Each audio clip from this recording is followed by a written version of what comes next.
আজকে আমরা সিআরপিসি বা ফৌজদারি কার্যবিধি সংশোধন করেছি, অ্যামেন্ডমেন্ট করেছি। এখানে খুব ইম্পর্টেন্ট কিছু অ্যামেন্ডমেন্ট করা হয়েছে। আপনারা জানেন ব্লাস্ট ভার্সেস বাংলাদেশ, এই মামলাতে সুপ্রিম কোর্টের দুটো ডিসিশন ছিল। গ্রেফতার করার ব্যাপারে যেন স্বচ্ছতা প্রকাশ থাকে, জবাবদিহিতা থাকে, গ্রেফতারের পরবর্তীকালে গ্রেফতারকৃত ব্যক্তির যেন অধিকার থাকে, এটা দুটা রায় ছিল।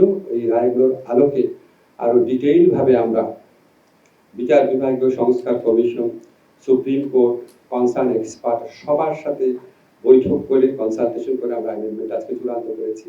কয়েকটা গুরুত্বপূর্ণ অ্যামেন্ডমেন্টের কথা আপনাদেরকে বলি। একটা হচ্ছে এখন থেকে এই অ্যামেন্ডমেন্টটা কার্যকর হওয়ার পর থেকে যে গ্রেফতার করবে, যে পুলিশ অফিসার, তার ক্লিয়ার আইডেন্টিটি থাকতে হবে, তার নেম প্লেট থাকতে হবে, তার আইডি কার্ড থাকতে হবে। যে ব্যক্তি গ্রেফতার হচ্ছে উনি চাহিদা মাত্র যে পুলিশ গ্রেফতার করছে তাকে আইডেন্টিটি কার্ড দেখাতে হবে, এটা ম্যান্ডেটরি। এরপর হচ্ছে তাকে যখন থানায় নিয়ে আসা হবে যত দ্রুত সম্ভব গ্রেফতারকৃত ব্যক্তির পরিবার, বন্ধু বা লয়ারকে তার সাথে যোগাযোগ করে জানাতে হবে যে আপনি গ্রেফতার করেছি, আমরা এই কারণে গ্রেফতার করেছি, এই মামলায় গ্রেফতার করেছি এবং গ্রেফতারকৃত ব্যক্তি এখানে আছেন। যত দ্রুত সম্ভব করতে হবে এবং কোনো অবস্থাতেই 12 ঘন্টার বেশি সময় নেওয়া যাবে না, এর মধ্যে জানাতেই হবে। গ্রেফতারকৃত ব্যক্তির শরীরে যদি কোনো আঘাতের চিহ্ন থাকে বা গ্রেফতারকৃত ব্যক্তি যদি বলে আমি অসুস্থ বোধ করছি, অবশ্যই সাথে সাথে নিকটস্থ ডাক্তারের কাছে নিয়ে তাকে প্রাইমারি চিকিৎসা সুবিধা দিতে হবে। এছাড়া আমরা বলেছি প্রত্যেকটা গ্রেফতারের ক্ষেত্রে একটা মেমোরেন্ডাম অফ অ্যারেস্ট রাখতে হবে, ডিটেইল তথ্য থাকতে হবে।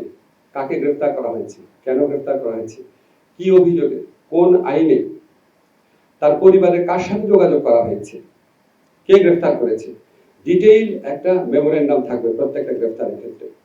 আপনারা জানেন আগে সরকারের ফ্যাসিস্ট সরকারের আমলে বিভিন্ন এজেন্সি গ্রেফতার করতো, বলতো আমরা তো জানি না। র্যাব গ্রেফতার করে বলতো যে পুলিশ জানে, পুলিশ গ্রেফতার করে বলতো যে অন্য এজেন্সির নাম বলতো।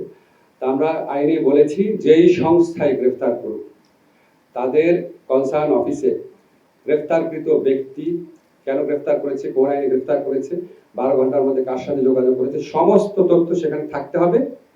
ধরেন যদি এসবি গ্রেফতার করে এসবির ওখানে থাকতে হবে এবং সাথে সাথে সেটা সংশ্লিষ্ট কনসার্ন পুলিশের থানাতে পাঠিয়ে দিতে হবে। আর আমরা বলেছি নিয়মিতভাবে প্রত্যেক থানায়, জেলা সুপারের কার্যালয়ে, পুলিশ হেডকোয়ার্টারে গ্রেফতারকৃত ব্যক্তিদের তালিকা থাকবে। কাকে গ্রেফতার করা হলো, কত তারিখে, কি আইনে গ্রেফতার করা হয়েছে, সে এখন কোথায় আছে, এটা তালিকা থাকতে হবে। এগুলি সব ম্যান্ডেটরি।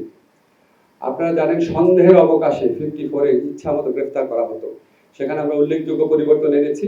আমরা বলেছি যে আপনি যদি সন্দেহের অভিযোগে গ্রেফতার করেন, আপনাকে পুলিশকে যে গ্রেফতার করবে তাকে নিশ্চিত হতে হবে যে আমি এই লোককে গ্রেফতার করেছি, আমার সামনে অপরাধটা ঘটেছে এবং আমার বিশ্বাস করার কারণ আছে যে উনি অপরাধটা ঘটিয়েছেন, এবং সেটা তাকে লিখিতভাবে এক্সপ্লেইন করতে হবে কেন সে 54-এ গ্রেফতার করলো, এবং এখানে ক্যাটাগরিক্যালি বলতে হবে কেন তার মনে হলো যে এই লোকটাই অপরাধটা করেছে।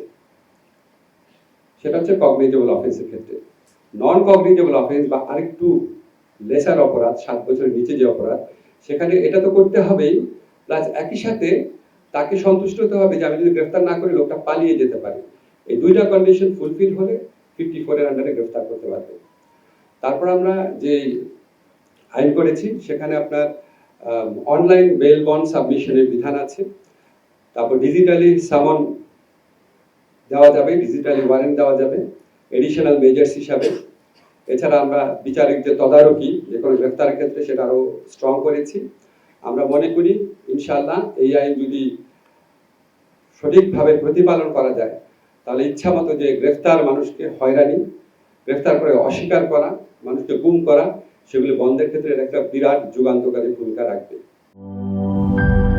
কালার এক্সপার্ট, জর্জ স্যাপ এবং মাইল্ড অন হ্যান্ডস টেকনোলজি সমৃদ্ধ অরিক্স ক্রিস্টাল ওয়াশ আপনার লন্ড্রি এক্সপার্ট।